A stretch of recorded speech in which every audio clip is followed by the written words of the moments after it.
The winter of 1944 had already claimed countless young lives over the skies of Germany. By February, Bomber Command was deep into its most ambitious campaign yet, a systematic attempt to cripple the Nazi war machine by striking at the industrial heart of the Reich. The men who climbed into their Lancasters and Halifaxes that month knew the odds weren't exactly in their favour. Statistically speaking, completing a full tour of 30 operations was something fewer than 1 in 4 crews actually managed. But on the night of the 22nd of February, something went wrong that had nothing to do with enemy fighters or flak batteries. Something that would be buried for half a century. The target that night was Schweinfurt, a mid-sized Bavarian city that happened to produce roughly half of Germany's entire ball-bearing output. Without ball bearings, tanks couldn't roll, aircraft couldn't fly, and submarines couldn't dive. Allied planners had become almost obsessed with this single choke point in German manufacturing. The Americans had already tried twice in 1943, losing dozens of flying fortresses in daylight raids that became known as Black Thursday among 8th Air Force crews. Now it was Bomber Command's turn to finish the job under cover of darkness. Air Chief Marshal Arthur Harris, the man running the show from High Wycombe, had assembled one of the largest forces of the war for this operation. Over 1,000 heavy bombers would participate, supported by mosquito diversionary raids and a complex system of electronic countermeasures designed to confuse German night fighters. The Pathfinder Force, the elite navigation and target marking squadrons based at places like Wyton and Oakington, would go in first, dropping coloured flares to guide the main bomber stream directly onto the factory complexes. At least, that was the plan written up in the operational orders. What actually happened that night reads more like a tragedy of compounding errors than a military operation. The weather over England had been marginal all day, with low cloud and freezing fog delaying takeoffs across Lincolnshire and Yorkshire. By the time the bomber stream formed up over the North Sea, aircraft were already scattered across a front nearly 40 miles wide. Navigation in 1944 relied heavily on a system called G, which used radio pulses from ground stations to help crews calculate their position. The problem was that German jamming had become increasingly sophisticated, and by the time bombers crossed into occupied Europe, G signals were often useless. Crews then fell back on dead reckoning, essentially calculating position based on airspeed, compass heading, and estimated wind conditions. And it was the wind that truly undid everything. The meteorological briefings before takeoff had predicted winds from the southwest at around 35 miles per hour at bombing altitude. In reality, a powerful jet stream, a phenomenon not yet fully understood by wartime meteorologists, was pushing aircraft northward at nearly twice that speed. Crews had no way of knowing they were drifting dramatically off course. The instruments said one thing. The actual position was something else entirely. By the time the Pathfinder mosquitoes approached what their navigators believed was Schweinfurt, they were nowhere near the ball-bearing factories. They weren't even in the right region. The first target indicators, bright cascading flares in red and green, began falling at approximately 01:15 hours. Below them lay a sleeping city, its streets dark under blackout regulations, its residents unaware that over 700 aircraft were converging on their homes. The city beneath those flares wasn't Schweinfurt. It was Pforzheim, a town of goldsmiths and watchmakers sitting at the edge of the Black Forest, more than 50 miles from where the bombs were supposed to fall, and within minutes, the first explosives began finding their marks. To understand why Bomber Command was willing to risk so many aircraft and crews on a single night, you need to appreciate just how desperately the Allies believed in what became known as the bottleneck theory of strategic bombing, The idea was deceptively simple. Modern warfare depended on machines, machines depended on components, and certain components were manufactured in only a handful of locations. Find the right bottleneck, destroy it completely, and the entire enemy war effort would grind to a halt. By late 1943, Allied intelligence had identified German ball bearing production as the most promising bottleneck of all. Ball bearings might not sound particularly glamorous compared to tanks or fighter planes, but they were absolutely essential to virtually every piece of military equipment the Wehrmacht possessed. A single Panzer tank contained over 100 ball bearings in its running gear alone. The Messerschmitt 109 fighter required dozens more in its engine, propeller mechanism, and control surfaces, U-boats, artillery pieces, transport vehicles, even the guidance systems of V-weapons. All of them depended on these small steel spheres running smoothly inside precision-machined races. Without a steady supply, German factories would be assembling weapons that couldn't actually function. And here was the crucial detail that made Allied planners salivate. Germany had concentrated an enormous proportion of its ball-bearing manufacturing in just 5 cities.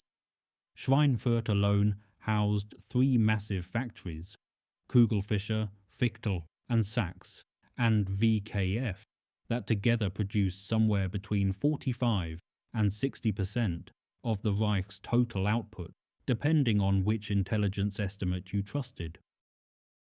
The remaining production was scattered across Erkner, Cannstatt, Steyr, and a few smaller facilities. Knock out Schweinfurt, the theory went, and you'd cripple German armaments production within 6 months. This wasn't merely theoretical speculation. The Economic Objectives Unit, a joint Anglo-American intelligence body, had produced detailed studies suggesting that destroying Schweinfurt's factories would reduce German fighter production by nearly a third. Albert Speer, Hitler's armaments minister, later confirmed in post-war interrogations that the ball-bearing plants represented one of his greatest vulnerabilities. He admitted to spending sleepless nights after the American raids of 1943, frantically reorganizing production and stockpiling reserves. The Allies were right about the target. They just couldn't seem to hit it properly. The American 8th Air Force had learned this lesson the hard way.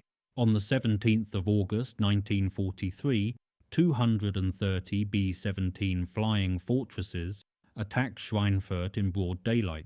They lost 36 aircraft, over 15% of the attacking force, to fighters and flak.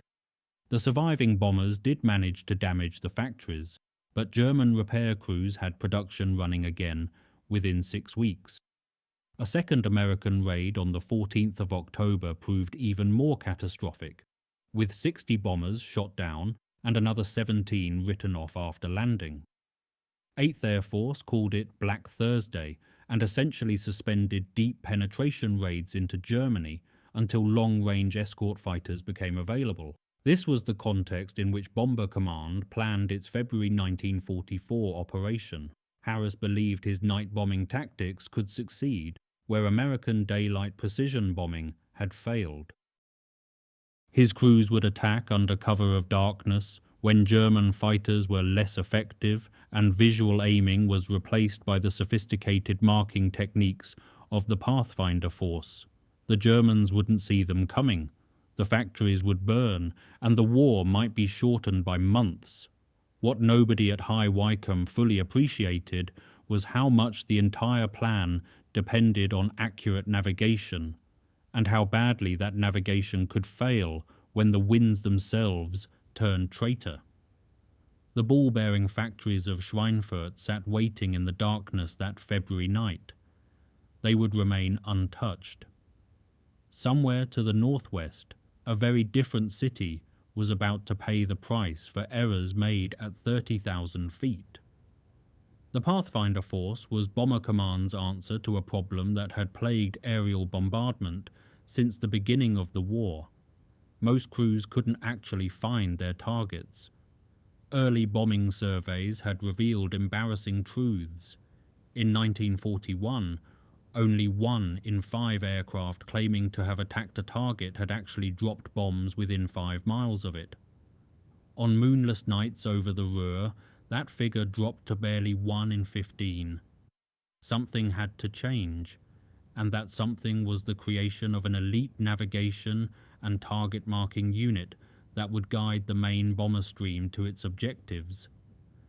Air Vice Marshal Donald Bennett, an Australian with a reputation for brilliance and arrogance in roughly equal measure, had built the Pathfinder force from scratch beginning in August 1942.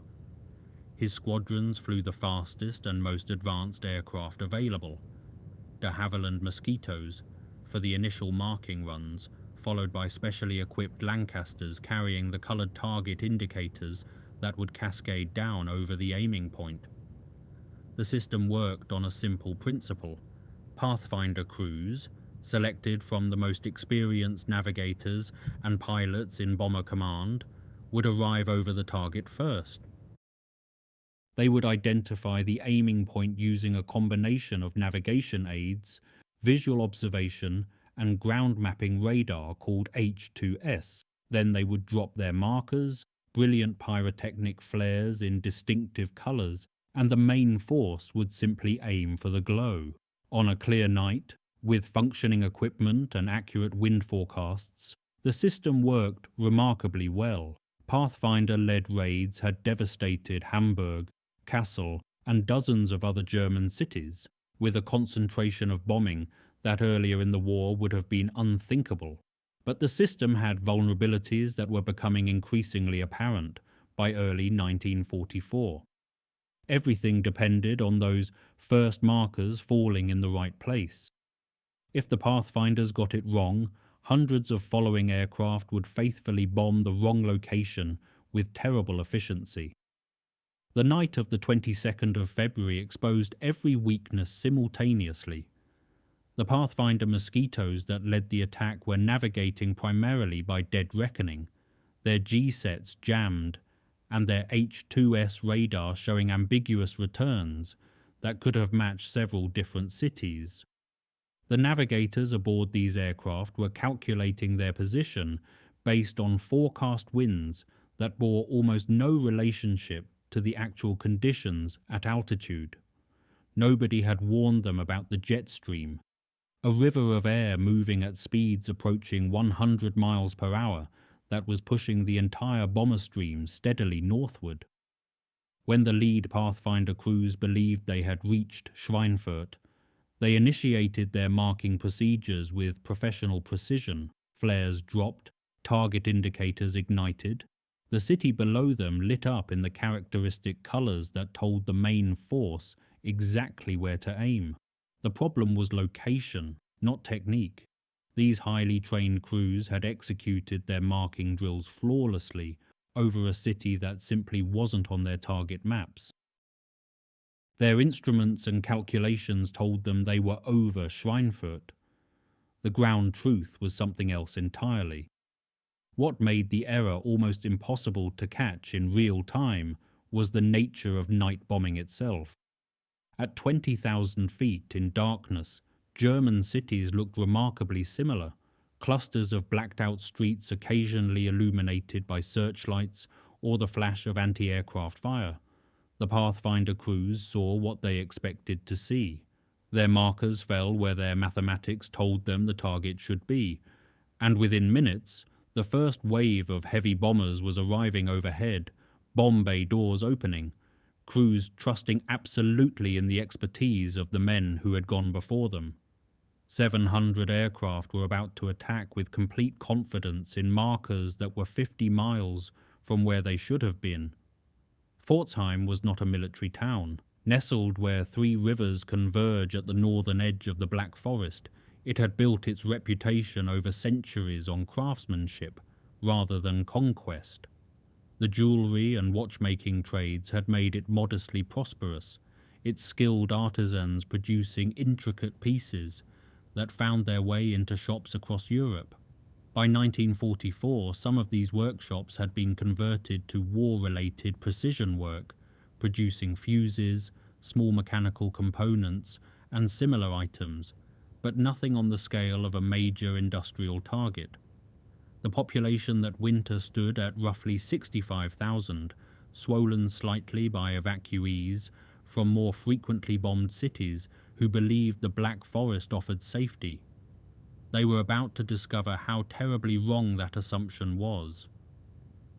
The first bombs began falling shortly after 1:30 in the morning. The initial explosions came from 4,000-pound cookies, high-capacity blast bombs designed to blow roofs off buildings and shatter windows across entire neighborhoods. These were followed almost immediately by cascades of incendiaries, small hexagonal sticks of magnesium and thermite that ignited wherever they landed. The combination was deliberate and devastatingly effective. The blast bombs opened up the buildings. The incendiaries set the exposed interiors ablaze. Within 20 minutes, dozens of separate fires were burning across the medieval town centre. What happened next followed a pattern that Bomber Command had perfected over Hamburg and other German cities. The individual fires began joining together, creating larger conflagrations that generated their own weather systems. Superheated air rose rapidly from the burning areas, drawing in cooler air from surrounding streets at hurricane velocities. This was the beginning of a firestorm, a self-sustaining inferno that created temperatures exceeding 1,000 degrees at its center and winds strong enough to pull people off their feet. The citizens of Pforzheim had received no special warning that night. Air raid sirens had sounded, as they did periodically, but most residents had grown somewhat complacent. Their town had never been seriously attacked. Many families descended to their cellars expecting another false alarm, perhaps a few stray bombs from aircraft that had lost their way. Instead, they found themselves trapped as the fires above consumed oxygen faster than fresh air could reach them. In cellar after cellar, families suffocated together in the darkness, their bodies discovered days later in poses suggesting they had simply fallen asleep. Above the burning town, bomber crews reported excellent visibility of the target markers. The concentrated glow confirmed what they believed, that the Pathfinders had successfully illuminated a major industrial target. Crews noted in their logbooks that the raid appeared highly effective, with fires spreading rapidly and secondary explosions suggesting hits on fuel or ammunition storage. None of them realized they were watching a residential area burn rather than the ball-bearing factories they had been briefed to destroy. By dawn, roughly 80% of Pforzheim's built-up area had been damaged or destroyed. The death toll would take weeks to establish with any accuracy, as many bodies had been incinerated beyond recognition. Modern estimates suggest between 1,700 and 2,000 people died that night, with thousands more injured. The town's fire brigade, hopelessly overwhelmed, had essentially watched helplessly as entire streets vanished into the flames. Meanwhile, 80 kilometers to the southeast, the actual target, Schweinfurt, and its ball-bearing factories stood completely untouched.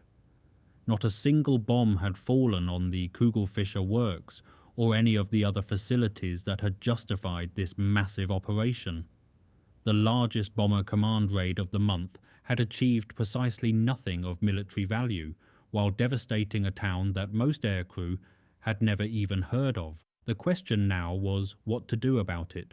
The first indication that something had gone badly wrong came from reconnaissance photographs taken the following morning.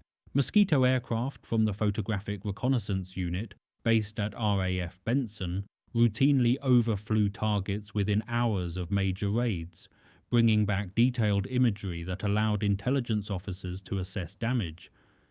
When the photographs from Schweinfurt arrived on the morning of the 23rd of February, the analysts were confused. The ball-bearing factories appeared entirely intact. No bomb craters, no fire damage, no evidence whatsoever that 1,000 aircraft had attacked the previous night. Initial assumptions centered on cloud cover, obscuring the results, but the photographs were clear enough. The factories simply hadn't been hit. Subsequent reconnaissance of the wider region eventually revealed the truth. A devastated town roughly 50 miles northwest of the intended target, its center still smouldering from fires that had burned through the night. Pforzheim had received the bombs meant for Schweinfurt. The implications of this discovery sent immediate alarm through the Air Ministry.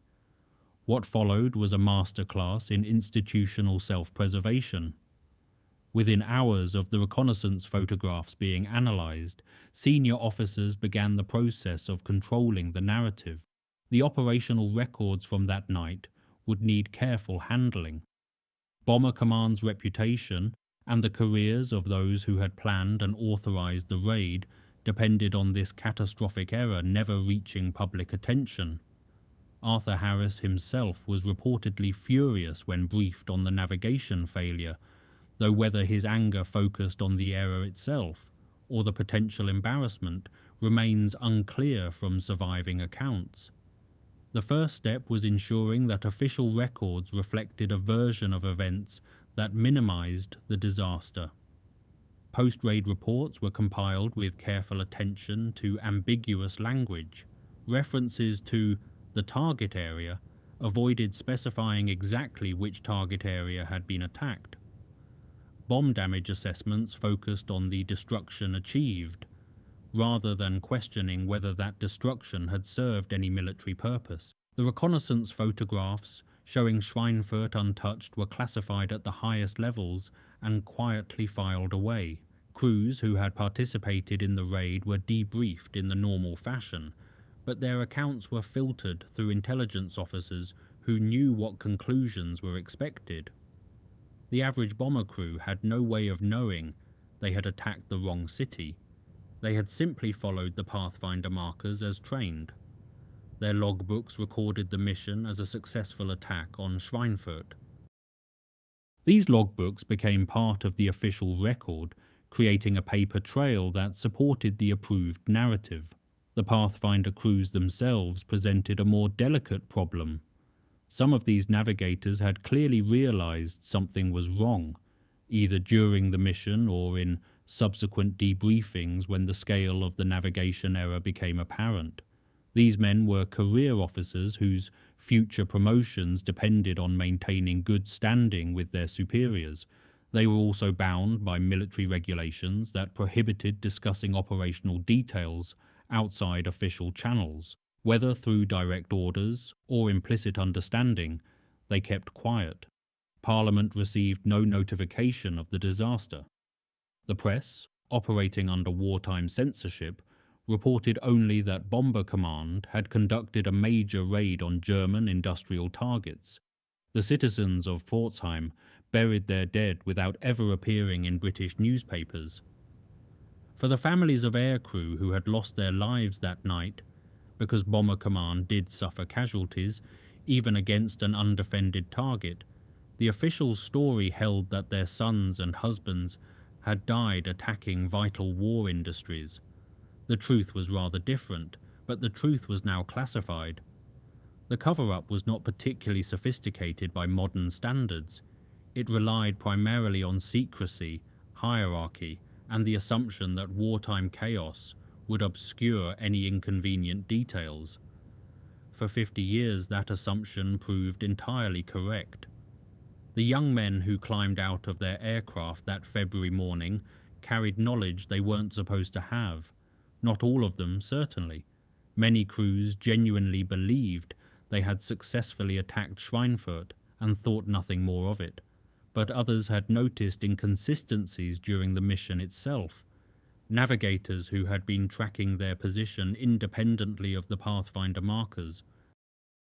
Bomb aimers who had glimpsed the town below and noted it looked nothing like the briefing photographs. Wireless operators who had picked up confused chatter suggesting something had gone wrong. These men landed with questions they quickly learned not to ask. The culture within Bomber Command did not encourage dissent. Crews who questioned operational decisions or raised uncomfortable concerns found themselves labelled as lacking moral fibre, a devastating accusation that could end a flying career and mark a man for life. The expectation was simple. You followed orders, you trusted your superiors, and you kept your mouth shut about anything that might embarrass the service. The men who suspected the truth about that February night understood these rules instinctively. They filed their reports using the language expected of them and moved on to the next operation. For many, there wouldn't be a chance to dwell on what had happened. Bomber Command's losses remained horrific throughout 1944, with crews being killed or captured at rates that made survival a matter of pure chance.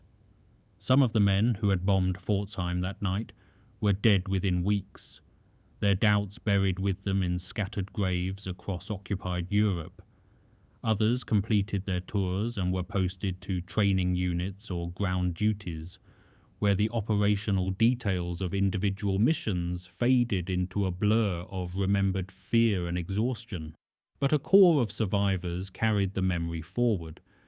Navigators who had calculated their position independently and knew the wind forecasts had been catastrophically wrong. Pilots who had seen the reconnaissance photographs and understood what they meant. These men returned to civilian life after the war ended, bound by the Official Secrets Act and the informal but powerful expectation that former servicemen didn't discuss classified matters. They watched as official histories of Bomber Command were published, celebrating the strategic bombing campaign as a decisive contribution to victory. The Schweinfurt raids were mentioned as examples of precision targeting against vital industries. Pforzheim barely appeared at all. The psychological burden of this silence is difficult to quantify, but impossible to ignore. Veterans associations met regularly throughout the post-war decades, providing spaces where former aircrew could share memories with others who understood what they had experienced. Yet even in these settings, certain topics remained off limits. Men who had spent their youth dropping bombs on German cities struggled with guilt and trauma that the triumphalist narrative of victory did little to address. Those who knew about specific disasters like the Pforzheim raid carried an additional weight, the knowledge that the official story was a lie, combined with the inability to say so publicly. Some tried cautiously to raise questions, letters to military historians, queries to the Air Historical Branch, attempts to access their own service records. These efforts were consistently rebuffed, with references to classification restrictions and national security.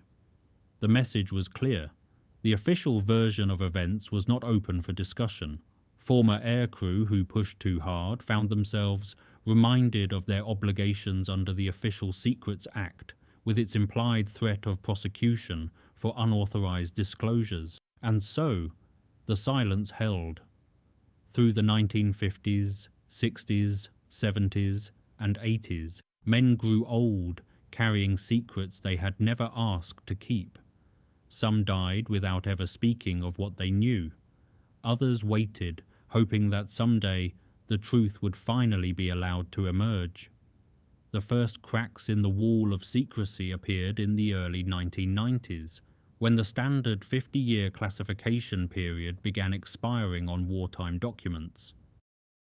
Researchers who had long suspected gaps in the official history of Bomber Command suddenly found themselves able to access files that had been locked away since 1944. What they discovered confirmed the worst suspicions of those veterans who had quietly questioned the approved narrative for decades.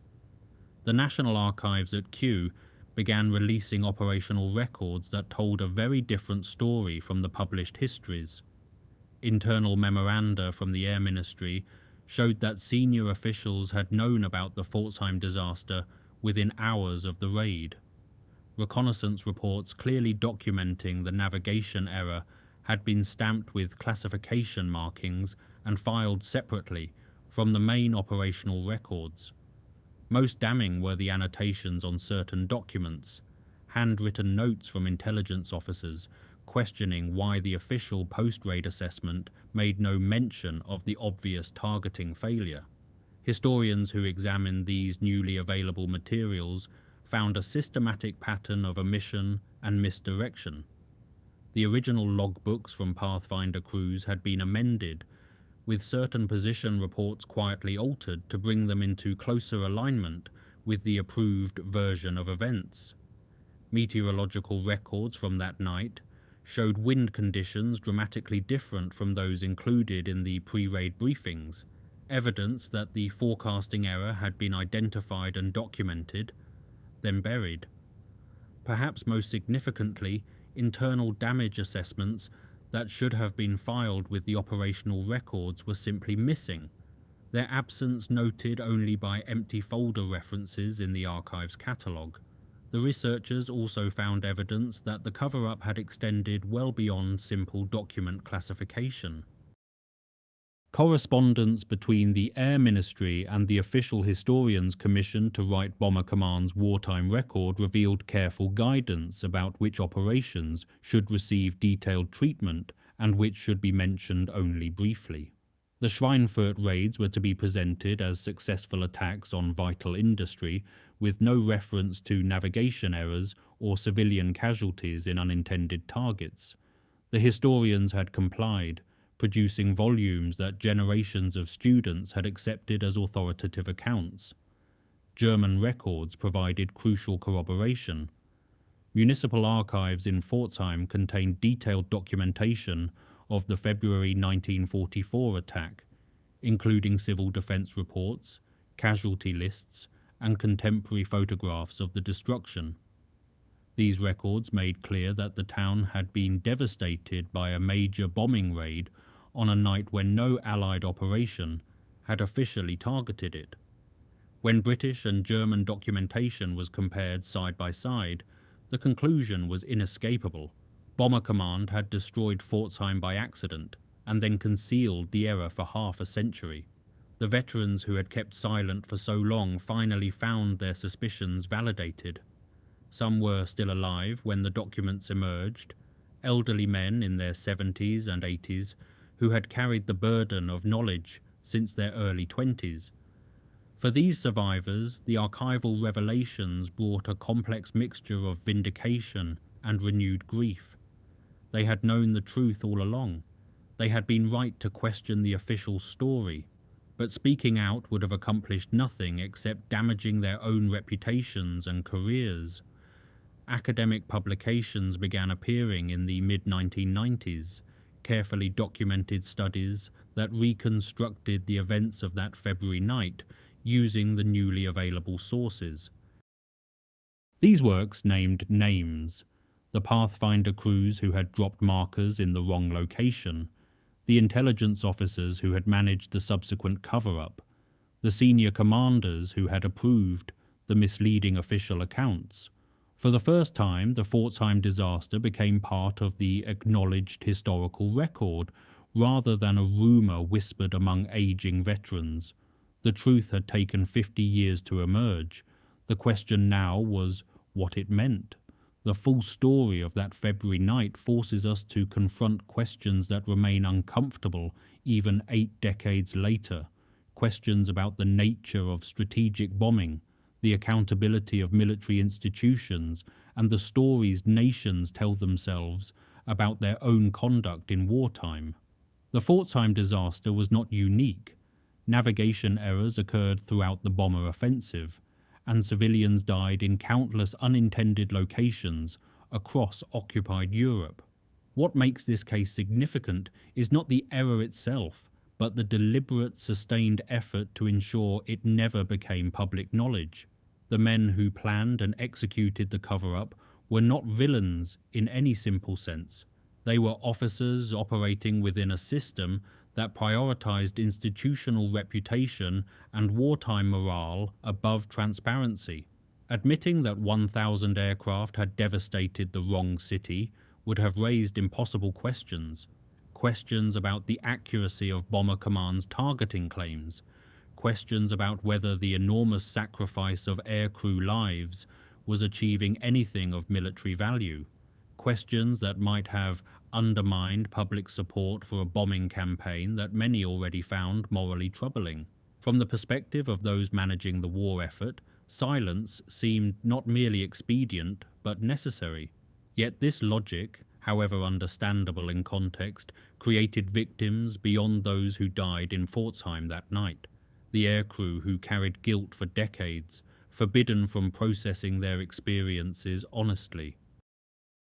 The families of German civilians who never received acknowledgement that their loved ones had died through error rather than deliberate targeting. The historians and researchers who built their understanding of the air war on incomplete and misleading sources. The democratic public denied the information needed to make informed judgments about how wars should be conducted in their name. The broader implications extend far beyond this single incident. Bomber Command's official history, compiled in the immediate post-war years and accepted as authoritative for generations, now stands revealed as a carefully managed narrative rather than objective documentation. How many other operations were similarly misrepresented? How many other disasters were buried in classified files that may never be fully examined?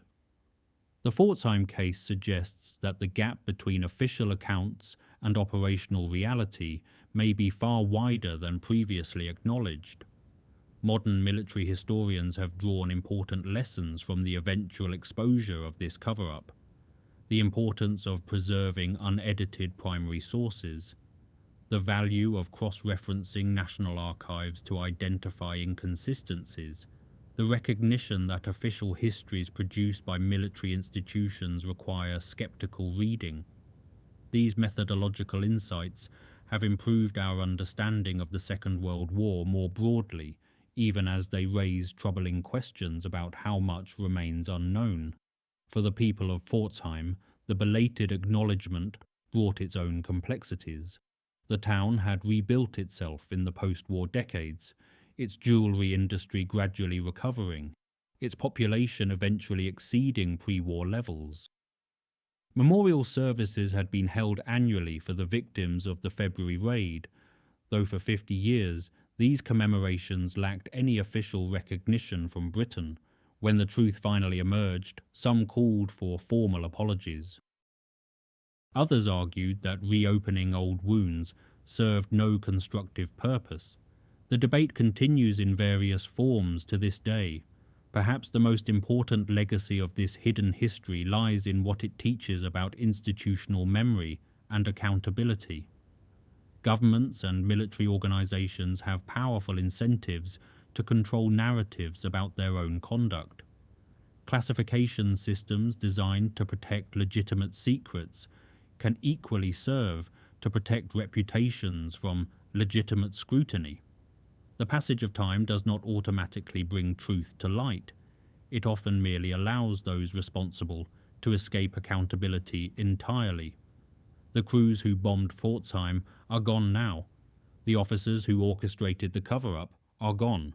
What remains are documents, memories, and the obligation to remember accurately what was done in our name.